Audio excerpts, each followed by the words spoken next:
지난주에 한 수업 내용을 잠시 검토하고 넘어가도록 하겠습니다.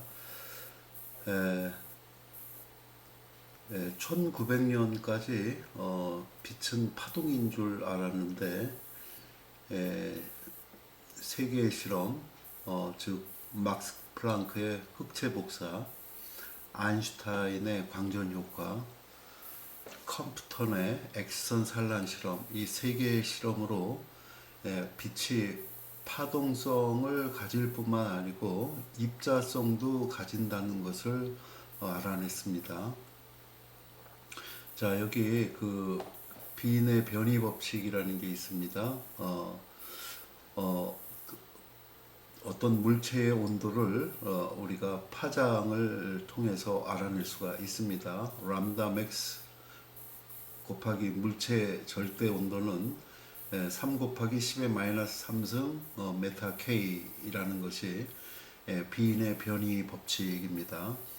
자, 이것은 분광기가 그린 그래프인데 그 뜨거운 물체 앞에다가 분광기를 놓게 되면은 분광기는 이런 그래프를 그립니다. 이 그래프에서 요 첫 번째 가장 높은 그래프만 보면은 이 그래프에서 그 빛의 세기가 최대인 파장을 이렇게 보면은 약 0.6 곱하기 10의 마이너스 6승 메타인 파장이 최대 파장 람다 맥스가 됩니다. 그래서 이 파장 곱하기 이 물체의 온도를 하게 되면은 3 곱하기 10의 마이너스 3승으로 일정하게 됩니다. 그래서 우리는 요 T 값은 물체의 온도를 절대 온도를 알아낼 수가 있다고 했습니다. 근데 문제가 된 것은 이 분광기라는 기계가 그린 이 그래프를 그때까지의 물리학으로다가 유도해 보려고 했는데 여기 모든 학자들이 다 실패를 하고 바로 여기 막스 플랑크가 바로 빛 에너지는 한유로 양자화되어 있다는 것을 밝혔습니다. 그 전까지는 빛 에너지는 그 전기장의 진폭의 제곱에 비례하는 것으로 알고 있었는데 새로운 빛 에너지가 밝혀진 것입니다. 그래서 빛 에너지는 플랑크 상수 곱하기 그 빛의 진동수로 주어진다는 것을 가정해 갖고 이 그래프를 멋지게 해석을 했습니다. 그래서 요 플랑크의 법칙으로 가면은 이게 분광기가 그린 그래프하고 딱 맞는데 그 전에 이론으로다가 우리가 이 그래프를 해석해 보면은 이렇게 파장이 짧아지는 자외선 영역으로 오면서 이게 이렇게 수렴하지 않고 계속 발산한다는 거예요. 이 밑에 있는 면적이 그 물체로부터 나오는 빛 에너지가 되는데 이렇게 무한대로 되면은 무한대의 에너지가 나온다는 뜻이 되기 때문에 이거는 잘못됐다는 거죠. 그래서 빛이라는 녀석이 이제 하한유라는 에너지로 양자화되어 있다는 것을 처음으로 밝힌 것입니다. 이 공로로 막스 플랑크는 노벨 물리학상을 수상했습니다. 자, 이것도 빛이 입자임을 밝히는 아인슈타인의 광전 효과입니다. 여기서 뭐 광전 문턱 진동수 저지전압 이 의미는 이제 여러분들이 잘 알고 있을 겁니다. 이것도 마찬가지로 빛을 파동으로 해석을 하면은 절대로 이 광전 효과를 설명할 수가 없습니다. 그래서 반드시 진동수 이 그래프에서 보면은 진동수가 10의 14승 헬츠 이상이 되는 그러한 빛이 들어와야지만이 금속으로부터 전자가 튀어나간다는 거예요. 진동수가 10의 14승 헬츠보다 진동수가 작은 빛이 아무리 오랜 시간 금속 표면을 비추어도 금속 표면으로부터는 전자 하나가 탈출하지 못한다는 겁니다. 이거는 빛의 파동론으로서는 도저히 이해할 수 없는 결과였고 여기 그 빛을 입자로 표현할 때 우리가 광자라고 부릅니다. 빛을 파동으로 표현할 때는 전자기 파동이라고 부르는데 광자라고 부릅니다. 그래서 이 광자를 영어로 포톤이라고 부르는데 빛 에너지 덩어리라는 뜻입니다. 이 포톤이라는 이름을 아인슈타인이 만들어낸 겁니다. 자, 이 밑에 들어오는 빛 에너지는 금속의 일함수 더하기 튀어나간 전자의 운동 에너지가 된다는 것이 방정식이 되겠습니다.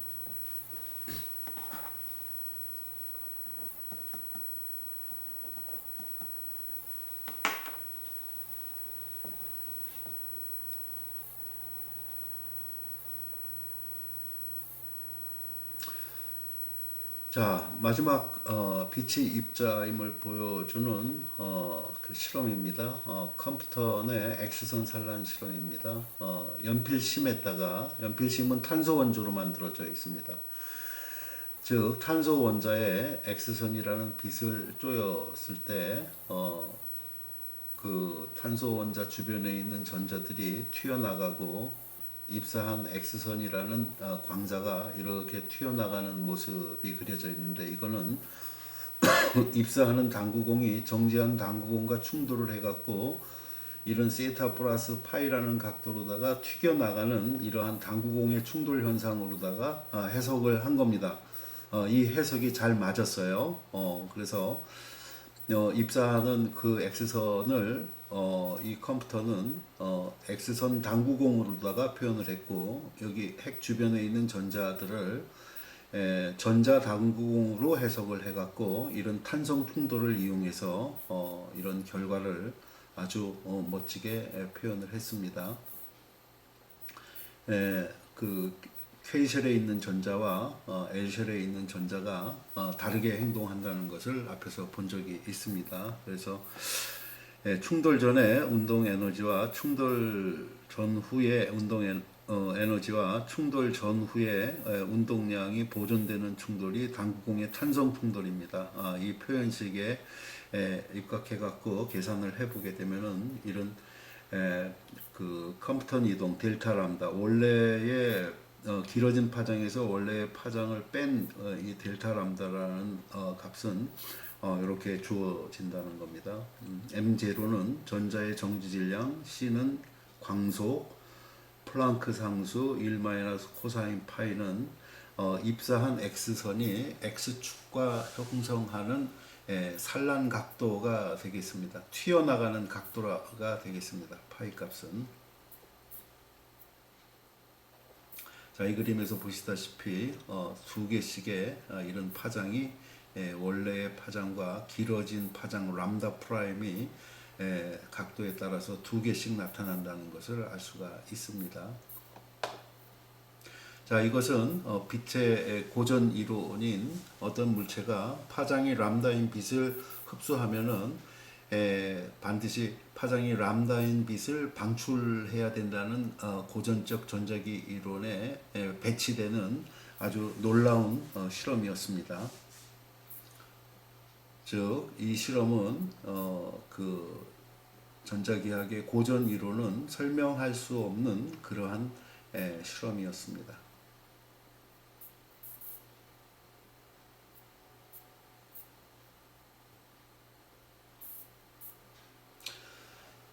자, 이제 드브로이의 물질파 개념을 보도록 하겠습니다.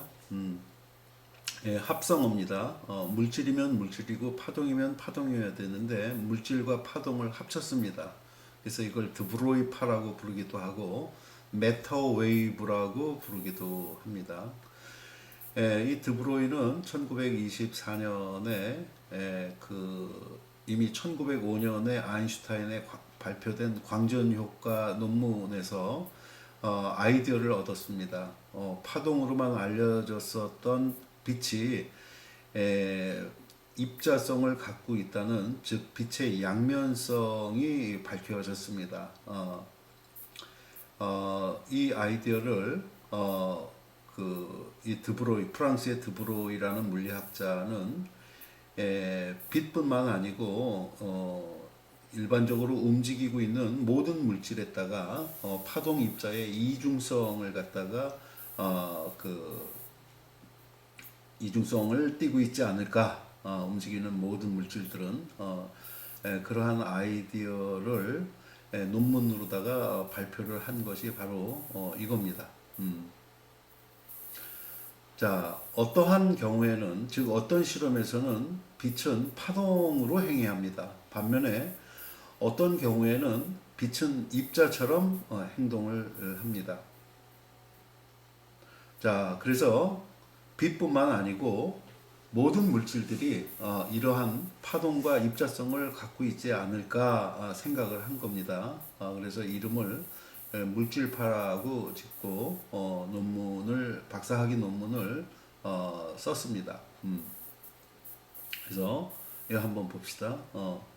자, 여기서 P라는 녀석은 어떤 질량이 M인 물질이 V라는 속도로 움직일 때의 운동량입니다. 그래서 P 이꼴 MV가 되죠. 그래서 질량이 M인 물질을 파장으로다가 표현한 식입니다. 이걸 물질 파장이라고 부릅니다. 즉 MV 분지 플랑크 상수 하해 주게 되면은 이걸 우리는 움직이는 물질을 이러한 파장으로 표현할 수 있다는 거예요.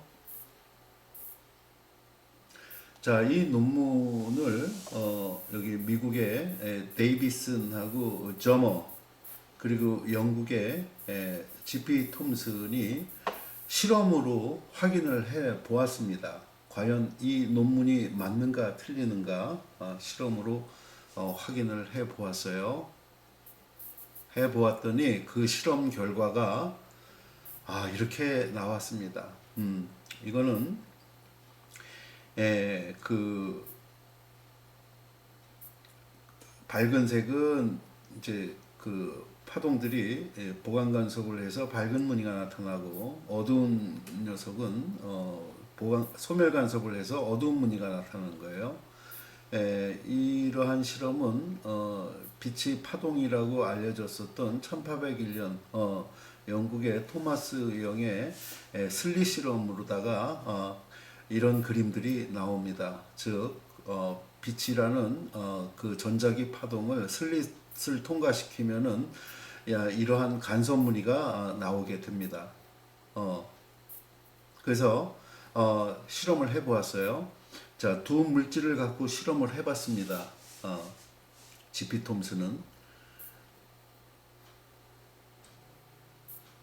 첫 번째 실험은 X선이라는 전자기 파동을 여기 그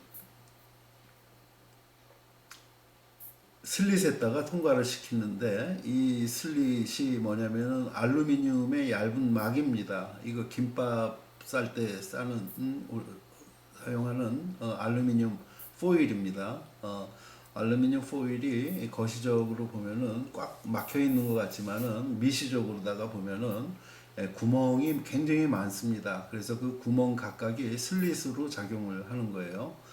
그래서 X선이라는 전자기 파동을 여기다 쏘아줬더니 여기 그 스크린에 형성되는 무늬가 이렇게 어둡고 밝은 이러한 간섭 무늬가 나왔어요. 이거는 빛이라는 녀석이 파동으로다가 나타났다는 뜻입니다. 자, 두 번째 실험은 여기다가 질량을 가진 전자를 갖다가 이 슬릿에다가 입사를 시켜준 겁니다.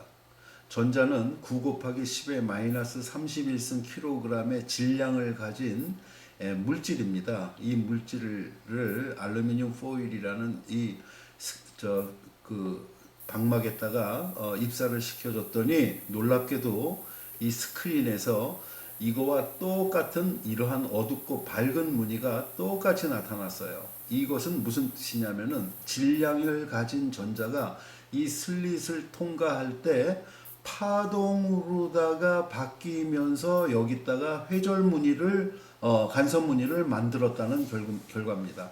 똑같죠, 형태가. 그래서 질량을 가진 입자가 이 슬릿을 통과할 때 파동으로다가 정체를 바꾸면서 여기다가 스크린에다가 이러한 간섭 무늬를 만든 것임을 알 수 있었습니다. 그래서 이 이론을 실험으로 완벽하게 증명해 갖고 드브로이, 그 다음에 지피 톰슨, 그 다음에 저머 데이비슨이 함께 노벨 물리학상을 받게 됩니다. 자, 이 실험으로 이 드브로이의 물질파가 옳다는 것이 실험적으로 검증이 되었습니다. 자, 요거 간단한 문제 한번 풀어보도록 하겠습니다. 방사선 동위 원소가 있습니다.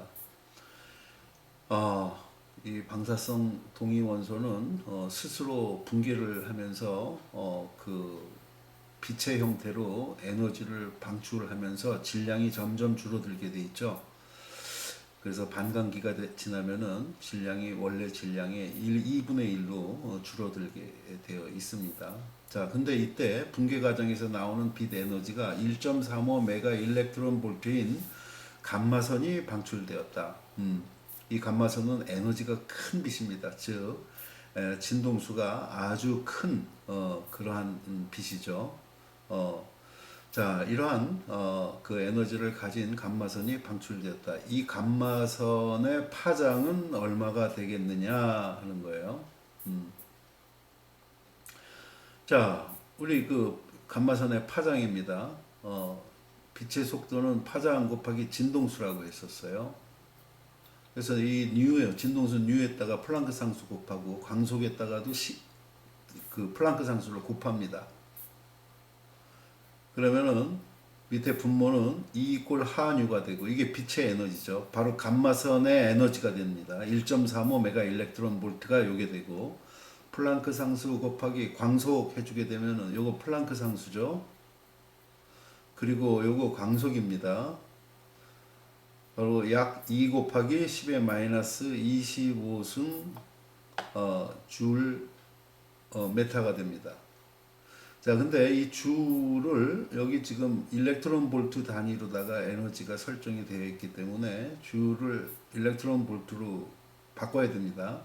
그래서 1 일렉트론 볼트는 1.6 곱하기 10의 마이너스 19승 줄에 해당이 되죠. 그래서 요 값을 집어넣어 갖고 우리가 요 값을 일렉트론 볼트로 환산을 하게 되면은 이러한 값이 됩니다. 그래서 요 식에서 이 값 대신에 이 감마선의 에너지 1.35 메가 일렉트론 볼트니까 메가니까 10의 6승이 됩니다. 여기 10의 6승. 그래서 이거를 나눠주게 되면은 이때 튀어나온 감마선의 파장은 0.9 피코메타가 된다는 것을 알 수가 있습니다. 피코라는 것은 10의 마이너스 12승입니다. 그래서 0.9 곱하기 10의 마이너스 12승 메타의 파장을 이 감마선이 갖고 있다는 것을 쉽게 알 수가 있겠죠. 오케이.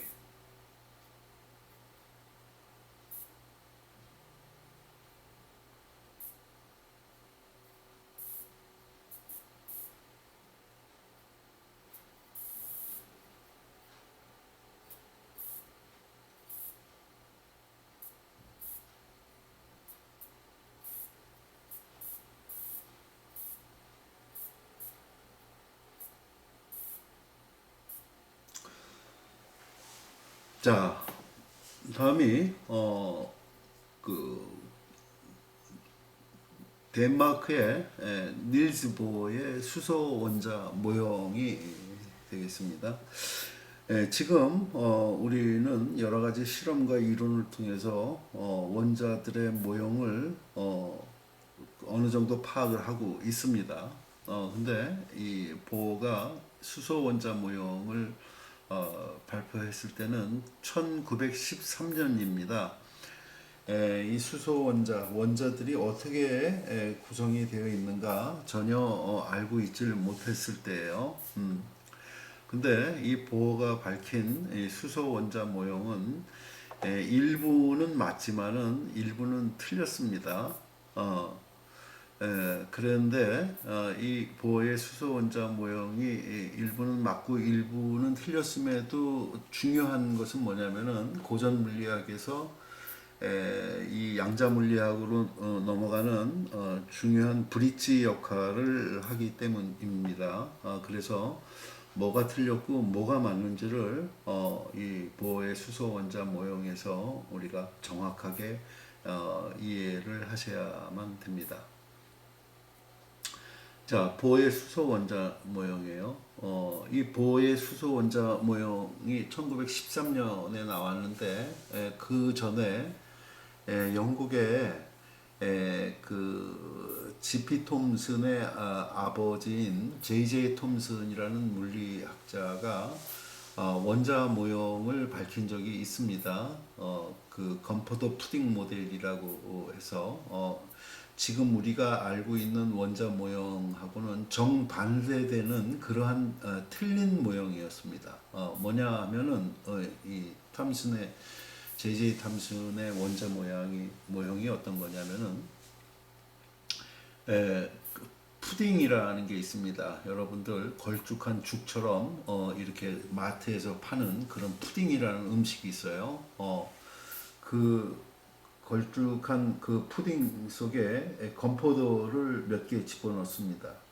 근데 톰슨은 원자를 어떻게 해석했냐면은 걸쭉한 그 풀과 같은 푸딩이 원자의 핵이고 그 건포도 몇 개 들어가 있는 건포도가 전자라고 생각을 했었습니다. 근데 지금은 이제 전혀 반대죠. 바로 그 단단한 핵 주변을 전자들이 구름 형태로 이렇게 움직이고 있는 그러한 형태로 우리가 원자 모형을 이해하고 있습니다. 자, 이 보의 수소 원자 모형 알아보도록 하겠습니다.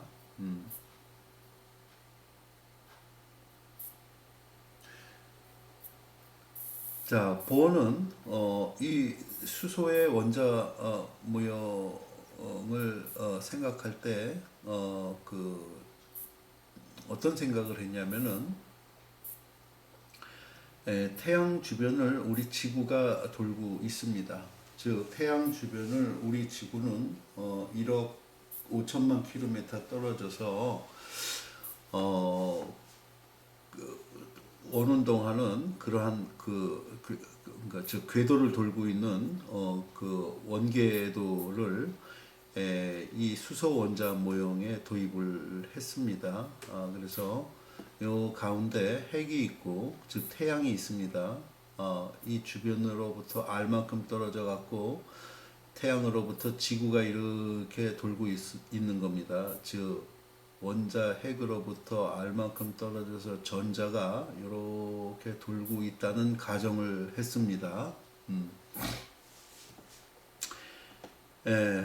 결론부터 말씀드립니다. 이 핵으로부터 알만큼 떨어져 있는 이 전자는 여기서 어떤 운동을 하는지 우리는 모릅니다. 이 원운동을 하는지 안 하는지 우리는 알 수가 없다는 것이 정답입니다.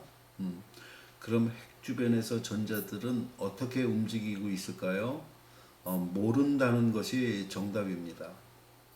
그런데 그 보어는 1913년도에 태양 주변을 지구가 돌듯이 전자도 핵 주변을 명확하게 알 만큼 떨어진 거리에서 이렇게 돌고 있다고 생각을 한 겁니다.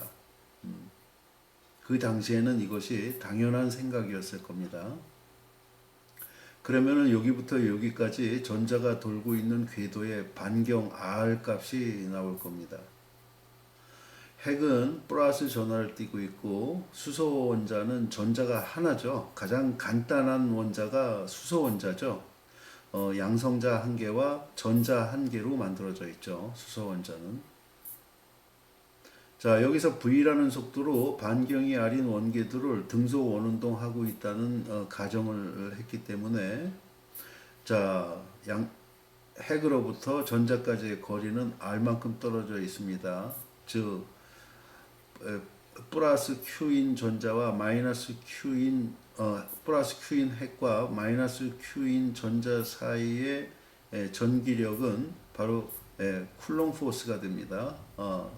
4파이 실론 0분의 1 곱하기 떨어진 거리 제곱분지 양성자의 전기량 곱하기 전자의 전기량. 양성자의 전기량이냐 전자의 전기량은 기본 전기량 2로 1.6 곱하기 10의 마이너스 19승 쿨롱으로 크기가 같으면서 부호만 반대입니다. 그래서 이렇게 2제곱으로 표현할 수가 있습니다. 근데 이 전자의 운동은 원운동입니다. 어떤 물체가 원운동 한다는 것은 이 원운동은 대표적인 가속 운동입니다. 등소 원운동은 속도의 크기는 같지만 방향이 계속 바뀌고 있죠. 속도의 방향이. 이렇게 가속 운동을 하기 위해서는 구심력을 받아야 됩니다. 질량이 M인 전자가 반경이 R인 원 궤도를 갖다가 등소 원운동 하면은 구심력을 받게 됩니다. 즉 원의 중심 쪽으로 지향하는 힘이 구심력이죠. 그래서 이 전자는 원운동하면서 접선 방향으로 튀어나가질 못하고 튀어나가는 전자를 원의 중심 방향으로 계속 잡아 끄는 힘이 구심력입니다. 그래서 구심력이 크기가 얼마냐면 R분지 mv 제곱이 됩니다. 이때 구심력의 원인이 되는 힘은 핵과 전자 사이의 정전기력이 되겠어요. 그래서 여기서 이거 매니퓰레이션 조작을 하는 겁니다. 원궤도를 도니까 이 녀석은 각운동량 L 값을 갖고 있을 거예요. L 값은 회전축으로부터 물체까지의 거리 R 곱하기 물체의 운동량 P가 됩니다. R 크로스 P가 바로 이 전자의 각운동량 L 값이 됩니다. 그래서 여기 그 값이 L 값이 여기 주어져 있습니다. R 곱하기 P mv 하면은 이게 바로 각운동량이 됩니다. 그래서 이 보어라는 사람은 이때 이 전자가 가질 수 있는 각운동량 L 값은 이 전자가 아무 값이나 가질 수 있는 게 아니고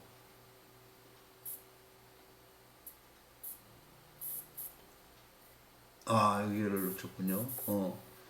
바로 R 크로스 P 해주게 되면은 이게 그 핵 주변에서 돌고 있는 전자의 각운동량인데 이 각운동량 값은 아무 값이나 가질 수 있는 게 아니고 플랑크 상수를 2파이로 나눈 값의 정수배의 양자화되어 있는 값들만 가진다는 가정을 했습니다. 이게 바로 보의 각운동량에 대한 양자화 가정이 됩니다. 그래서 여기서 N은 그 양의 정수 1, 2, 3, 4라는 값으로 주어져 있습니다. 전자라는 녀석이 핵 주변에서 돌고 있으니까는 이 보어 생각에는 반드시 이 전자는 각운동량을 가질 거다 해서 N 값에다가 1, 2, 3을 붙인 겁니다.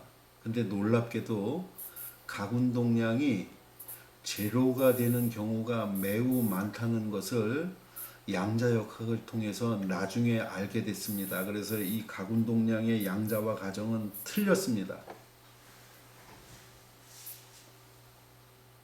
만약에 여기에 n 값에 0을 집어넣었으면은 덜 틀렸겠죠. 근데 이 보어는 여기서 V라는 속도로 원운동을 하고 있다고 가정을 했기 때문에 반드시 이 전자는 각운동량을 조금이라도 가져야 된다고 해서 0이라는 값을 여기서 제외시킨 겁니다. 자, 그리고 이 전자가 도는 이 원궤도가 있죠. 이 원궤도는 원주가 2파이r이 되겠죠. 2파이r. 한 바퀴가 2파이r이 되는데 이 원주는 어떤 파장 람다의 정수배만 갖는다는 이런 원주의 양자화도 같이 주장을 했습니다.